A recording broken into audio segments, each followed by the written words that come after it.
Hello, good day everyone. My name is Darshana Mutumuni and I welcome all of you to this PSCAD presentation on machine modeling and applications of machine models in real life applications. I apologize for the minor slight delay.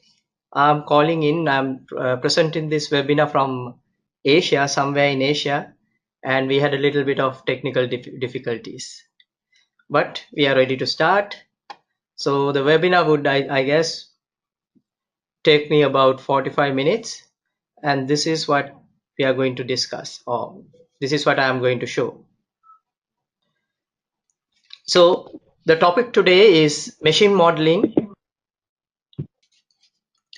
So we will start off by very briefly discussing how machines, electric machines like synchronous machines, induction machines, are mathematically represented or modeled or solved in PSCAD like programs.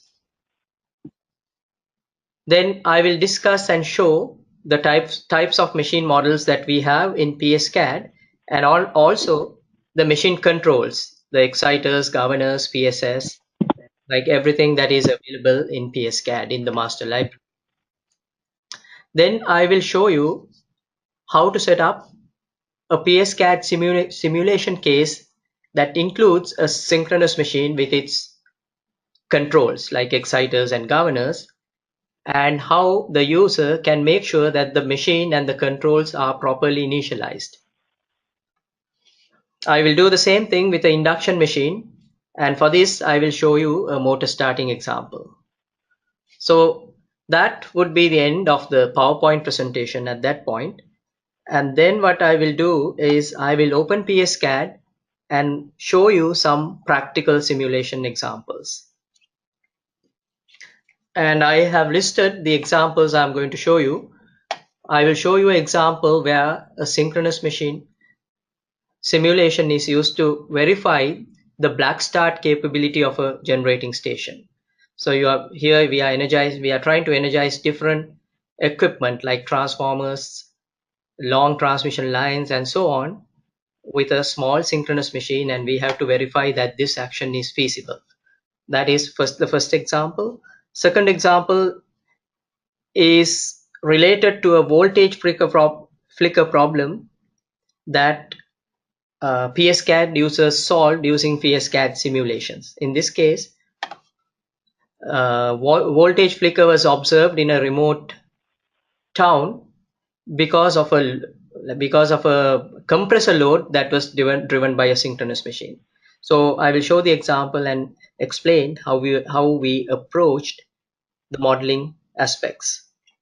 I will then show you a subsynchronous resonance and mechanical shaft oscillation example.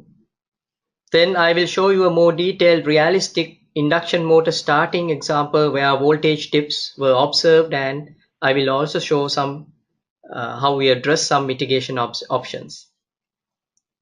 I will show you an example where an induction machine was used in wind farm applications in the type 3 mode. And then I will use the same case to show how a fault right through problem of a wind farm was solved using a synchronous condenser. And finally, I will show you a a permanent magnet based example again in type 4 wind generation. So that's the plan.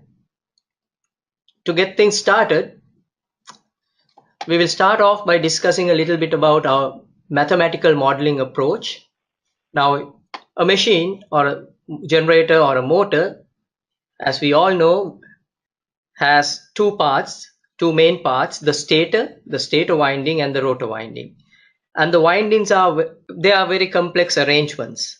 But from a modeling point of view, from a mathematical modeling point of view, we simplify this complex winding arrangement into a number of lumped windings. As an example, the stator of a machine is typically represented by three lumped windings, as you can see here. winding for phase representing phase A, phase B, and phase C. Each winding is physically 120 degrees apart, so they are symmetrical. And you have the windings on the rotor represented by, in this case, represented by a single rotate winding that is rotating, right? So this angle theta, the angle between the stationary phase A axis and the rotating phase field winding axis in this example is constantly changing as you run the machine. So in this particular example, the complex winding set of windings are represented by 4 coils, 4 windings, and these windings are magnetically coupled. Okay, so you can say in this case the machine is represented by a system of 4 magnetically coupled windings. Further illustrate that, let me take the example of a synchronous machine with the damper bars in the machine represented by 2 equivalent windings. So in this case, we have phase A, B, and C windings, that's 3. We have a winding on a rotating axis to represent the field, that's 4 windings, and 2 other windings which I have termed KD and KQ, right, perpendicular 90 degrees to each other, representing the damper action. So in this form, if this is my representation of a synchronous machine, once again you have to remember this angle theta is changing always as the machine rotates. In this case we have 6 windings, so the voltage current relationship between the windings can be represented in this matrix form, and this is a system of 6 coupled coils. So the inductance matrix, for example, the inductance matrix is a 6 by 6 matrix. The diagonal terms of this inductance matrix would represent the self-inductances, and the off-diagonal terms would represent the mutual inductances between different windings. Like all these information are readily available, like you can read any book on machines for details, so I'm not going to go into any more details than this. And if you look at any of these elements, for example, the self-inductance of phase A, self-inductance of phase A, you will see that it has constant terms as and time varying terms, right? As the rotor rotates and changes its position, the magnetic path permeance, magnetic path reluctance as seen by the phase A winding will change. As a result, the inductance is a function of theta, or in other words time. Same with mutual inductances, more between the stator windings and the rotor windings. Rotor is constantly rotating, changing its position. So the mutual inductance between the phase A and the field winding is a function of that angle theta. For example, when the D axis or the field winding aligns with phase A, that's when you have the maximum mutual coupling. When the field winding is 90 degrees away, that's when you have the least coupling or zero coupling. So it's obvious that they are time varying. So we have a time varying inductance matrix.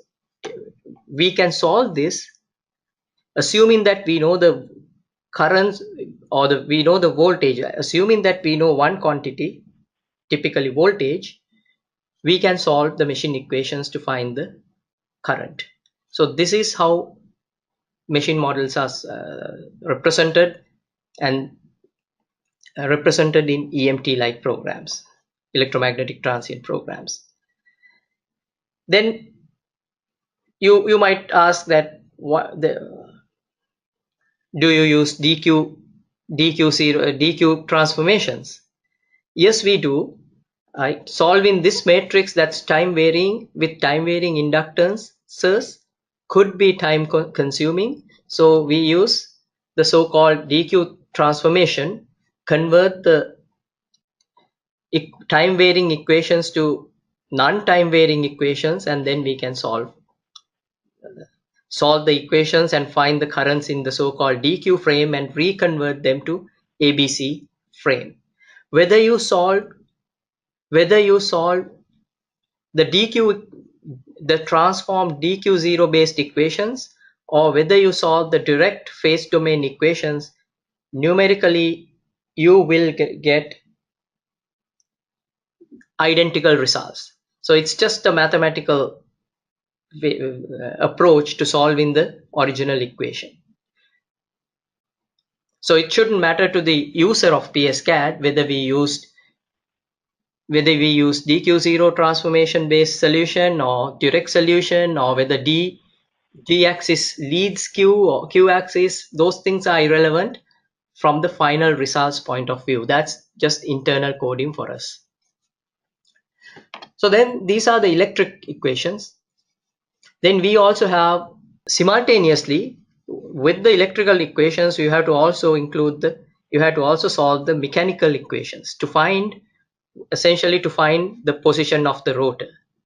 Position of the rotor can be derived based on the machine speed. Machine speed is represented by, in the PSCAD model, the machine speed is represented by this equation. The applied mechanical torque minus, so the mechanical torque is the torque exerted on the machine shaft by your turbines. This is an input to the machine. TE, or the electric torque, is the torque generated by the machine due to its currents and voltages. And J, d omega by dt, and beta omega is the friction and windage. You can normally ignore this. This is mostly irrelevant, the damping term. J is the lumped, or the equivalent or lumped total inertia of all the rotating masses on the rotor shaft.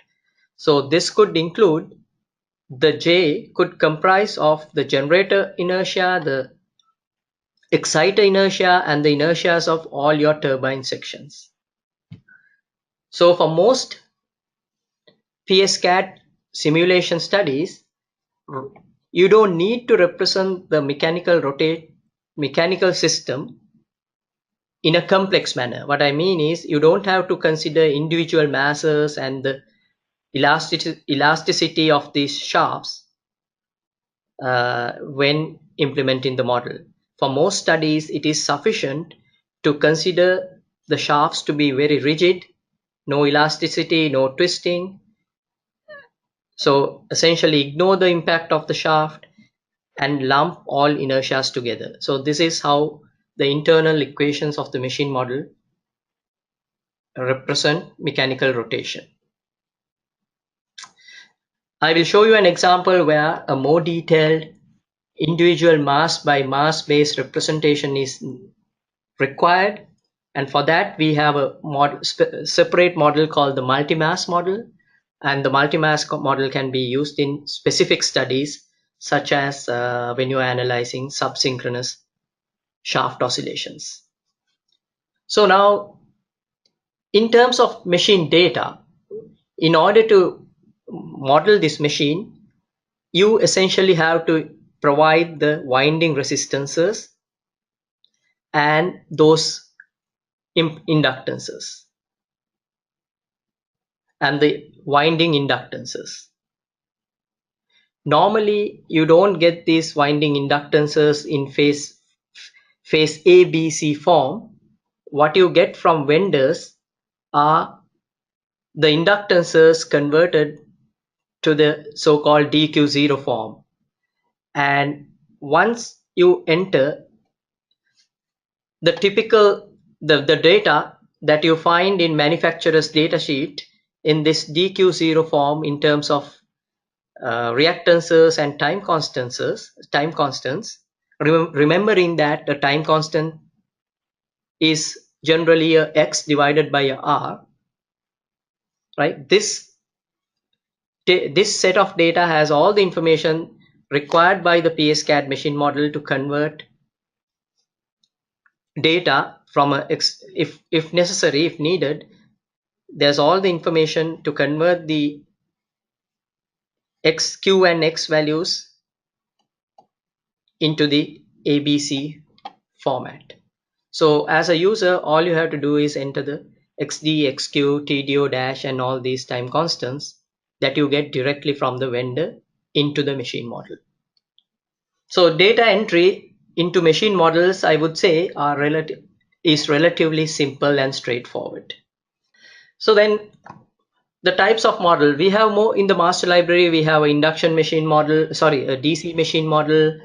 Then you can download, I think you can download from our website a single phase machine model. So there's more models than these three, but these three I would say are the most widely used machine models in PSCAD: synchronous machine, induction machine, and the permanent magnet machine. The synchronous machine model can be configured by you making a selection under parameters. You can configure it as a salient pole or a round rotor machine.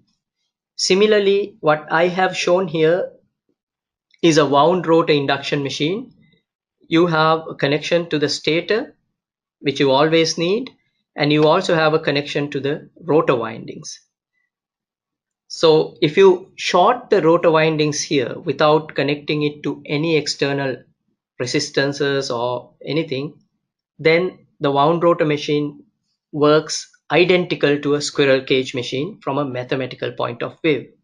So my recommendation now is don't use the squirrel cage machine. We have a separate model for a squirrel cage machine that was developed many years ago. My recommendation now to our users is don't use that model, just use this wound rotor model and just short the rotor winding. Anyways, these are the three um, most commonly used machine models in the PSCAD library. Now, as we all know, the synchronous machine always always is tied to a exciter exciter that provides the field voltage. So that is a machine controller, the exciter, and also in order to get certain mechanical dynamics, you have to model the turbine and governor actions. So if you look at the PSCAD library, all the standard IEEE type exciter models, governor models, and power system stabilizer model are available in the PSCAD library. And these controls are modeled as transfer functions. Essentially, if you look at the model, if you look at the structure or the transfer function of IEEE AC1A exciter model, if you look in PSCAD's help, it will tell that you are essentially modeling a transfer function or a block of this nature. So all is good, and you can use these, you can just copy paste these models and select the type you want, as long as the exciter model or the governor turbine model or the PSS model that you want to use are of a standard design. But it's pretty common that the actual model in the field that you have are special designs or minor modifications from the standard designs.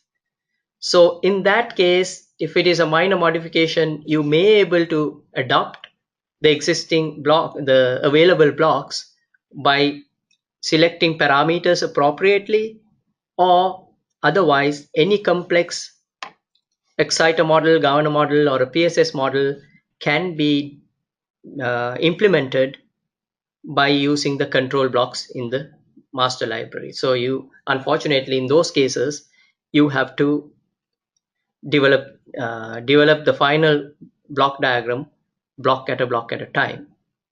So that is about the models available in PSCAD. If you look at this case, non-standard generator control example, not only have I developed the blocks or modeled the transfer function using blocks, I have also implemented a strategy, as you can see right here, to initialize this controller. What I mean by initializing the controller is, I want to run this machine under a particular load flow condition, under a particular P and Q output. In order for the machine to run under a particular P and Q initial output, the exciters and governors or the controllers will have to provide the corresponding correct field winding value or the torque value. So we have to do back calculations to find what these initial values, initial field winding, initial field voltage value is, and what the initial torque value is or should be, in order for the machine to give the required power flow. So once we do that back calculation to determine what the initial or initialized field voltage should be or the torque should be, then these blocks should be further initialized so that I actually get the correct output. I may not be explaining this very well given this I may not be explaining this very well given the time restrictions, and I don't have a board to explain it further. But the thing to remember for people who have not used machines extensively is PSCAD has features to self-initialize the machines to get you the power flow conditions you want.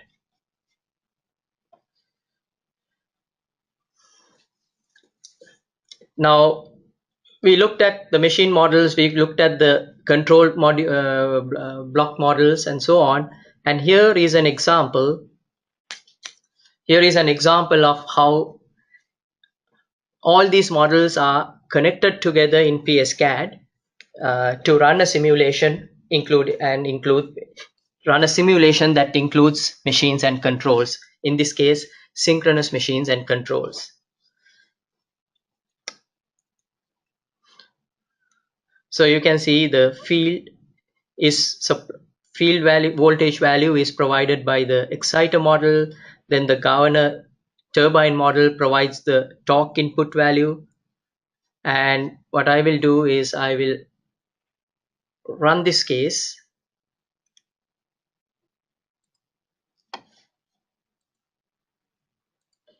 This case I can actually run because it runs fast.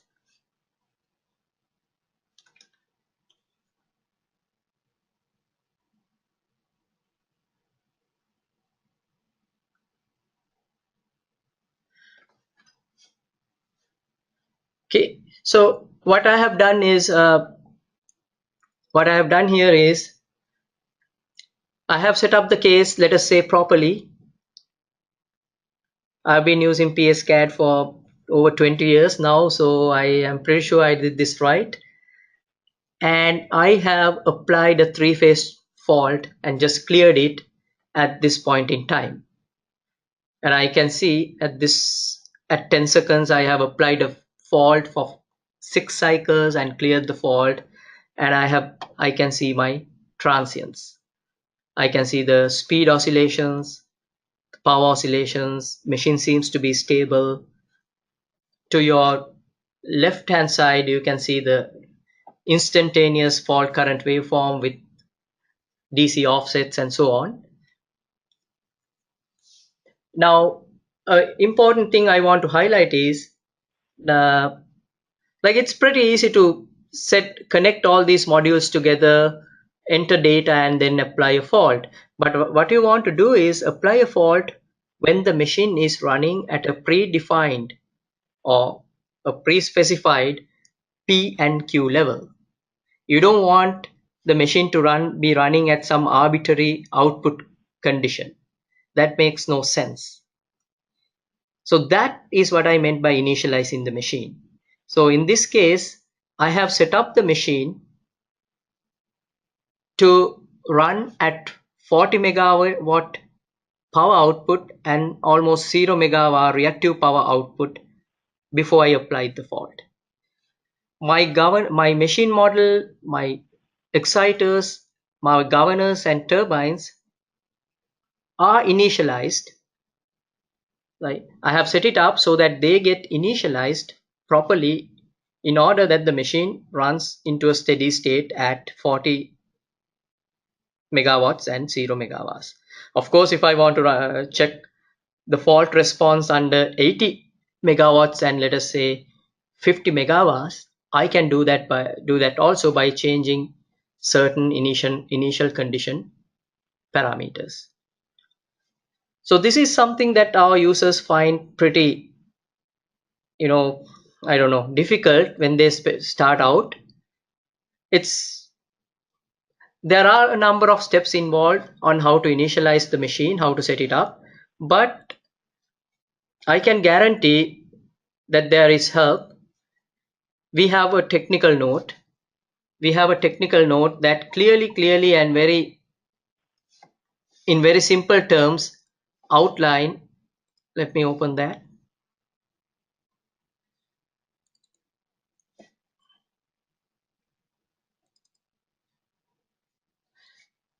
This technical note in a step-by-step manner provide you the directions on how to initialize the machine, how to set up the machine. Once you go through this and do your first simulation, then everything is easy, because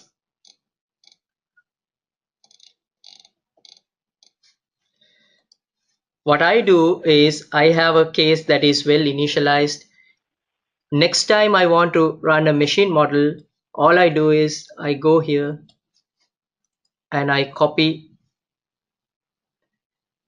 this part into my new case, because I don't want to worry about this initialization and setting up the initialization. That's already done in this example. I just copy paste it into my case.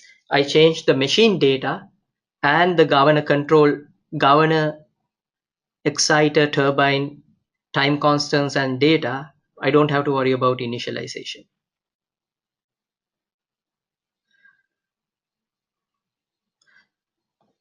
So if you are using the machine models for the first time and you get into trouble, like download this application note or ask for it. I think I can put it for you to download after this presentation. After that, it should be relatively straightforward.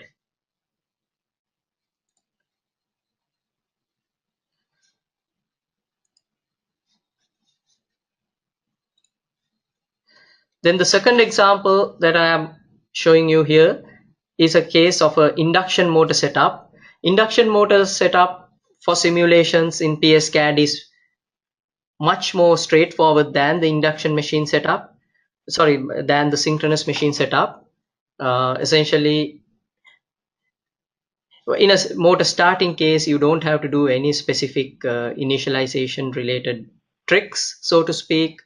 You just let the machine run from 0 speed, energize by closing the breaker, and you will see the startup transients.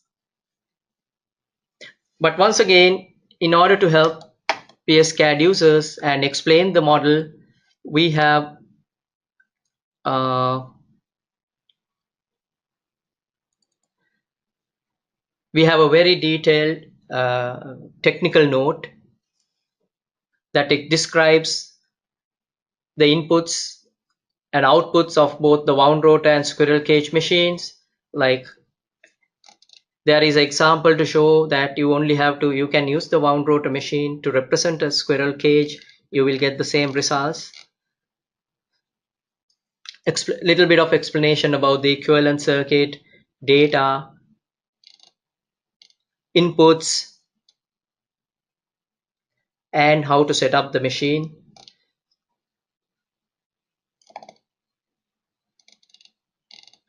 And this technical note will also be available to you. And just as a side note, we have hundreds and hundreds of PSCAD examples on not only on machines, but you name it, like wind applications, HVDC, STATCOMs. We have many examples, very simple yet practical examples that you can ask from us or download from our website and use as your starting point when you are doing particular types of studies. So if you need such examples, you are just an email away from getting them.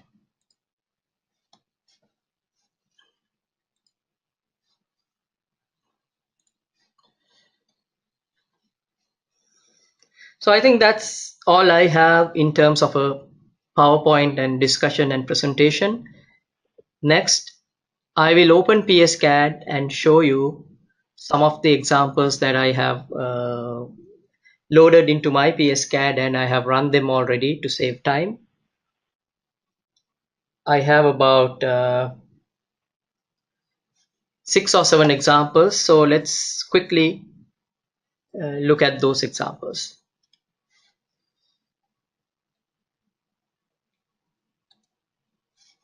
Okay, so I hope you can see my screen. This case was used to test the black start capability of a generating plant somewhere in the Middle East. So this generating station had, let me see what the values are.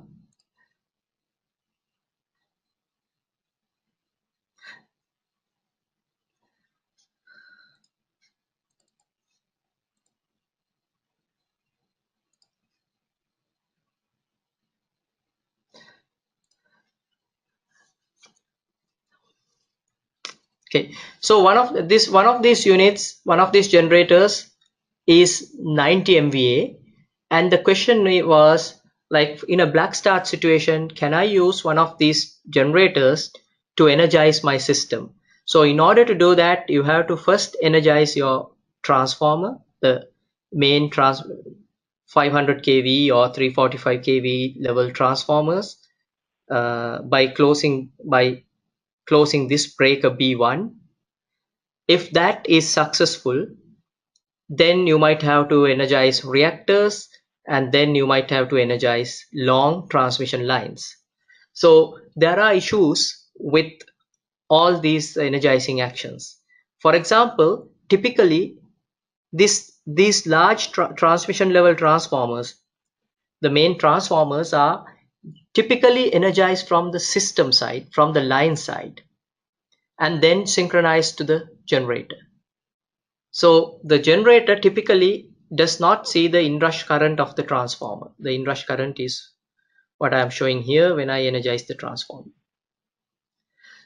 So the protection of this generating station is likely set to work well if the transformer is energized from the line side.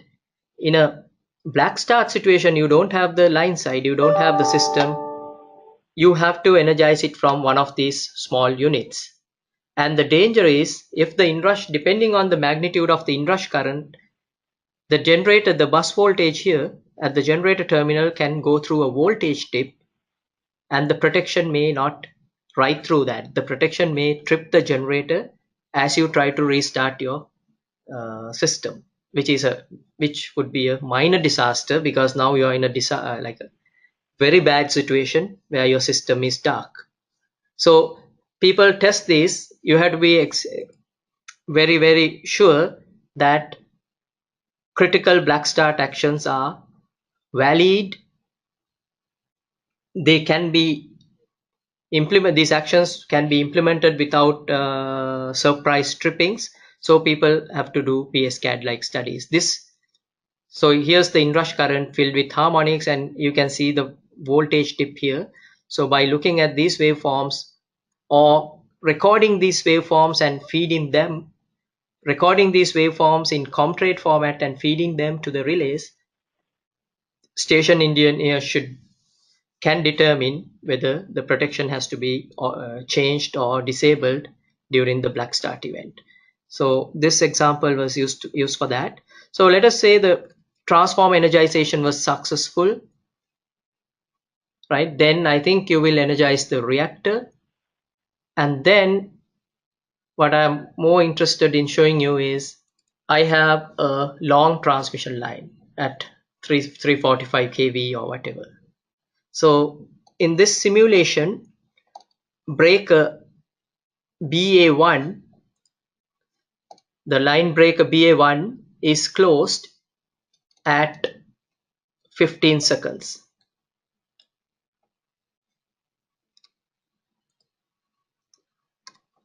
In this example, BA1 is closed at 15 seconds, and you can see what happens. As soon as you energize the line, the voltage, the terminal voltage goes up. That is because now you are connecting the generator to a long line. Long line is a lot of capacitance. So the capacitance will charge the system and the machine and push the voltage up. Like almost instantaneously, the voltage will go up. And then the exciter, your machine controller, the exciter will have to act pretty fast to bring that voltage down. See, look at the voltage EF, the VRMS terminal voltage, and the field response, exciter response, the field voltage. So in this case, field voltage has dropped, hit a ceiling, and then it has somehow stabilized the system voltage. The problem is if the exciter is slow, or if the exciter's ceiling is not somewhere here, then the terminal voltage may not come down as fast as we want, and sometimes depending on your exciter's characteristics, it may not come down to 1 per unit at all. In that case, you have a problem. You have a risk of equipment failure due to sustained over voltage. So then the question is, oh, I have a problem. I would love to energize the transformers and the transmission lines with one of my generator units. I seem to have a problem. This is called self-excitation. The cables are providing the reactive power to the generator rather than from the field and causing a rise in voltage. So the next question I would see is, well, what if I start two generators? I know I don't want to do that because it's going to take time and my black start procedure is going to get delayed, but I don't have an option. So in that case, rather than in PSCAD, you have the option to scale this machine. By making the number of coherent machines equal to 2, what I did was I am simulating two identical machines operating in parallel, and now I'm trying to energize the line. So through this study, I can figure out the minimum number of generators I need in order to meet my energizing requirements. Anyways, that's my example 1. I will go to example number 2, which is related to voltage flicker due to a compressor load, and this load was driven by a synchronous machine.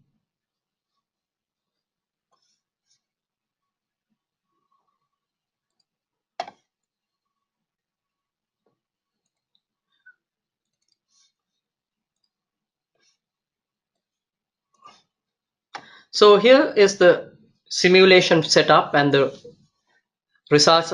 You can see the results also.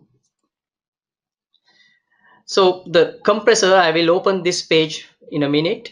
The compressor, the variable load was here. And what happened was in the field field measurements or field observations showed that there is voltage flicker, noticeable voltage variations at this bus. And this was causing problems to the customers. Right? Their power quality was poor. So we have to find a solution. And before you find a solution, you have to reproduce this phenomena. You have to, in the simulation, you have to match the field results. And then finally, the solution to this problem was presented as a SVC. And SVCs are millions of dollars. And before you present such solutions and go ahead with the investment, you have to make sure that the solution will work. So the first step that I'm going to show you here was how we set up the case to reproduce field measurements. So here's the problem, or so to your right, I am showing you the actual field measurements. You can see the variations in the waveforms, and this was caused by the load characteristic of of the compressors. They are large megawatt level compressors. So compressor, as it goes through its 360-degree rotational cycle, would ask or would draw a varying current, because the torque requirement of the compressor is not constant. It's a characteristic like this. In this case, for this simulation, we got the manufacturer's datasheet characteristics in a table, XY table format, and used that as the input, load torque input to the PSCAD machine directly. So if I go to this case again, I will open the compressor page. So our discussion, the topic today is machines. So here's the machine. Here's the exciter, nothing special about it. Just connect the machine to the exciter, enter the standard data from the vendor. But here the trick is to correlate that torque information, the variable torque information, right, in a XY table format. I showed you the plot of this variation a minute ago. The trick here is to use this as the input to the machine model. I'm not going to explain this. So I'm reading the torque using this file read component. I'm reading the actual torque characteristics, the XY plot, and using these little whatever circuits or control blocks, I'm converting that load torque characteristic to a time domain waveform. So now the input torque is exactly what the load is imparting on the synchronous machine. So with this setup and little bit of effort, we were able to match or come close to field observations. Then you're confident. Once you have this, you're confident your simulation is representing reality. Then you can add your SVCs, StatComs, or whatever you think would be the solution, and then come up with their ratings and parameters and so on. So this is my example number 2. My example number 3 is number 3 is an example of subsynchronous torsional oscillations. So I said at the beginning, for most studies, we lump all of the rotating masses together and represent the mechanical rotation mathematically in this form. One inertia representing all the masses. I have in this equation, in this representation, I have ignored the elasticity of the shaft. Essentially, I assume that the shafts are rigid, they can't twist and turn. But in reality, in real life, the shafts will twist as they transmit torque during transients. You will have rotational, or what do you call, cyclic twists. And if the magnitude of these twists are too much, eventually the shaft can fail. So especially when you have HVDC converters or when you have series compensated lines near thermal generating stations, you do subsynchronous torsional interaction and resonance studies. So for that, torque equals J d omega by dt representation of the mechanical system is not good enough. You have to represent each individual mass and the elastic nature of the shaft sections. And for that, we have what we call is the multimass model. So for subsynchronous SSR, SSTI studies, you have to use the multimass model along with the synchronous machine model. So now with this setup, the multimass model will determine the speed. The J torque equals J d omega by dt plus beta omega equation that I showed you will be ignored. The model will not take that into account. It will get superseded by the values coming from the multimass model. So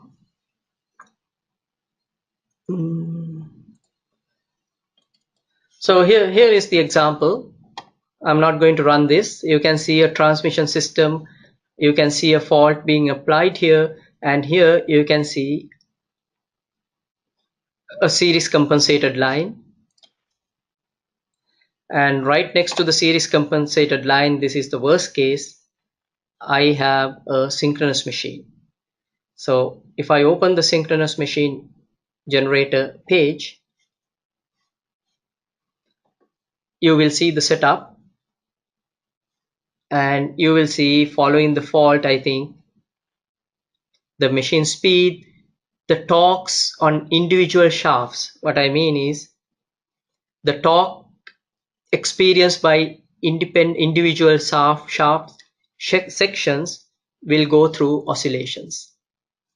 See, shaft section from mass 1 to mass 2, you can see oscillations, and the oscillation frequencies will somewhat correspond to the natural mechanical modes of the shaft, and these can be studied using the setup shown here, where you have the synchronous machine, the exciter, governor, and all that, plus the multimass model. So I would say, I'm not going to spend more time on this. I would say this is a good example to start things off if you are doing a SSR study.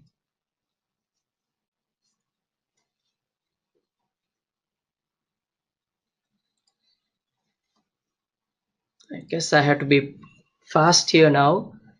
The next example I want to show you is that of motor starting. It's not that complicated, so I will very quickly show you a simple motor starting example. I can run this case. You can see the system, the AC system. There are some lines and so on. Then you have a set of motors and a load already connected and energized and running. And then at this point in time, if you can see at 3 seconds, I'm closing this breaker here to energize or start the second large motor. And as the motor starts up, you can see the speed building up. There is a significant voltage dip because of the large starting current of the motor. Motors, when they start, induction motors, when they are direct online started, draw a significant starting current. And if your system is weak, meaning that the Thevenin's impedance looking into the system is high, the other customers at these locations, external buses, could experience this voltage drop. So PSCAD is very commonly used to study the voltage dips and associated power quality issues. And also in the second example that I'm showing here, I'm starting the same motor, but I have a simple STATCOM model, maybe a 10 megawatt STATCOM or a small STATCOM. And in this simulation, my STATCOM is very simple. The controls are very, very, very simple here. What I'm trying to understand is, can I use a small STATCOM and mitigate my voltage dip problem? And from the simulation results I see here, the voltage dip that I experience here is much less and much shorter in duration than what I saw in my earlier case. So by doing simulations like this, like as an engineer, I can determine very quickly if a STATCOM of this rating, a certain rating, can be a solution to my problem. Okay. I'm running out of time, so I'll go through the next few examples quickly. The next example I want to show you is this.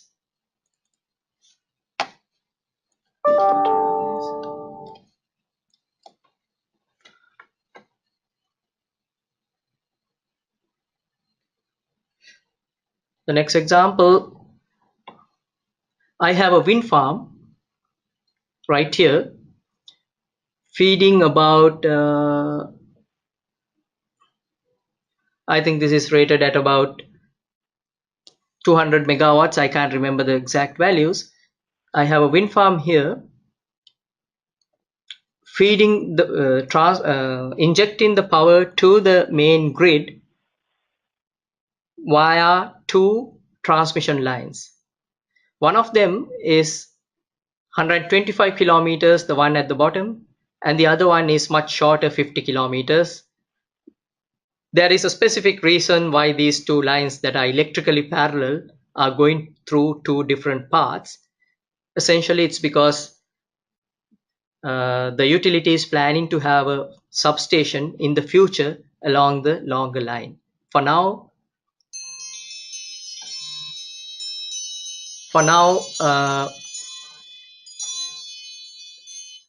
when you first commission the wind farm, there won't be any connections on the second line. Essentially, you have two parallel lines, one short, one long. So now this simulation shows what happens if there is a fault on the long line and you have to trip it, right? You can see the wind farm has sucked, like if you look at the simulation waveforms around 5 seconds here, you will notice that the wind farm has successfully, the fault right through was successful. Okay, so no issues. So if I go inside the wind farm,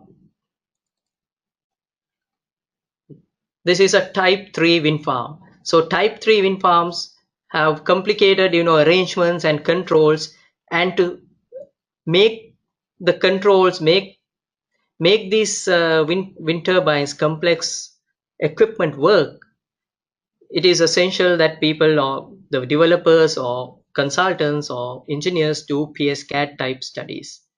Like it's especially when these wind farms are connected to weak grid locations. There's quite a lot of tuning adjustments that goes on before the final settings are derived. So anyways, here's an example of an induction machine used in a wind generation situation. So this is okay. Then I go to a second example here.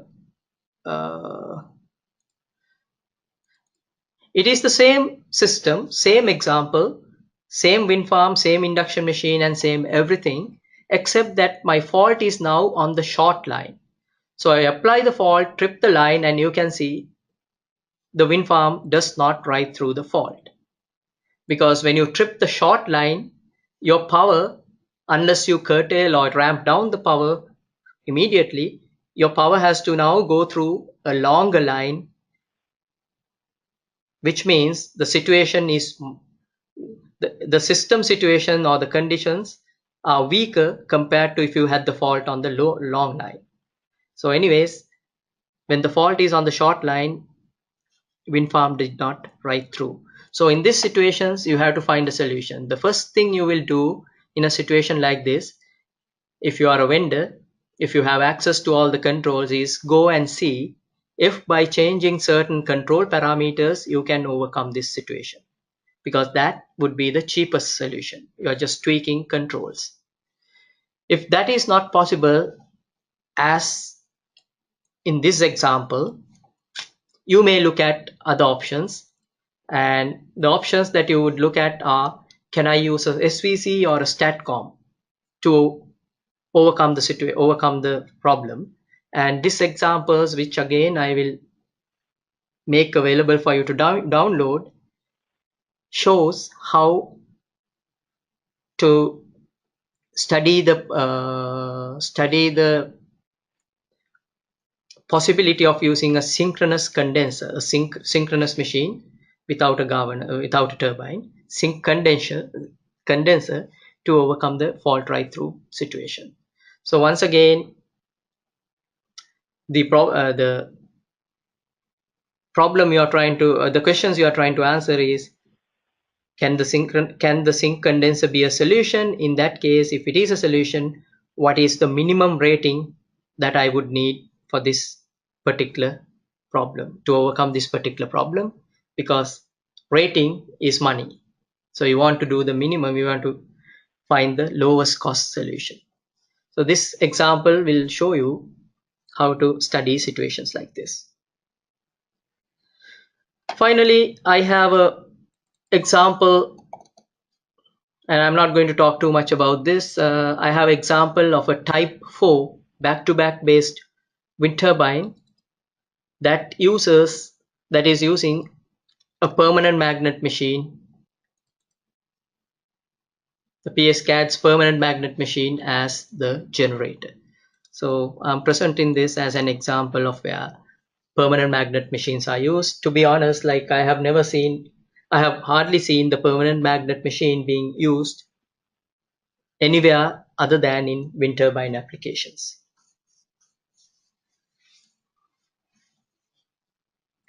So those are the examples I wanted to show you. Going back here, my final point is, people like our users ask us, like, can I model an internal fault in a synchronous machine winding? Right? So essentially a fault somewhere inside the winding.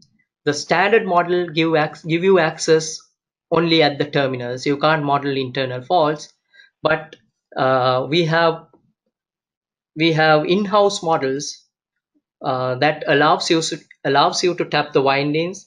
If there is a need, you can ask them from us. The problem you will face is not the model, but to derive the winding data for winding paths. That's a little bit complicated. It depends on the winding arrangement. So unless you have a specific need, like using generic data to study specific internal fault conditions, is pretty much like there's no value in that. But if you do need to study internal faults and you want to have a model where you can tap at different locations in the windings, you can ask from us. Another example is that I wanted to show you is,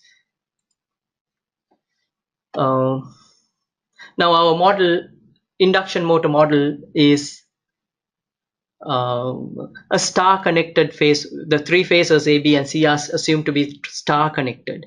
Sometimes our users wants to study delta to star startup of a machine, induction machine. So to do that, you have to have access to both ends of each phase. So we have modified our model for specific users, specific applications, so that they can do these studies. But we normally don't put these type of not so general type models in the master library. But if there's a need, you can always ask. One other point is, now if you look at the field EF, the machine model, the input EF is a control signal rather than an electric signal, the way the model is developed. What I mean is, you cannot connect an actual electric circuit to EF, because the model is expecting a control input type signal as the field winding input. But we have extended the model, we have modified the model, as you can see here, where you have access to the field as two electric connections. So with this modified model, in-house modified model, you can actually, rather than a block diagram based exciter representation, you can actually model the electric characteristics of the exciter, as you can see here. So these are not in the master library, but upon request, we provide these to our users. So those are the examples I wanted to show you and the information I wanted to provide to you. We are not going to answer questions today. I think we have run out of time. Kim, my colleague, is taking down all your questions, and we will try to answer as many of them as possible over the next few days and place it for you to download or view, or I don't know, we might even email it individually. All or most of the example cases and the PowerPoint will be available for you to download in a few days, if not tomorrow. With that, I would say this is the end of our presentation on machine modeling. I think there are some interesting topics coming up in the next few weeks or months. Hope to see you then. Thank you.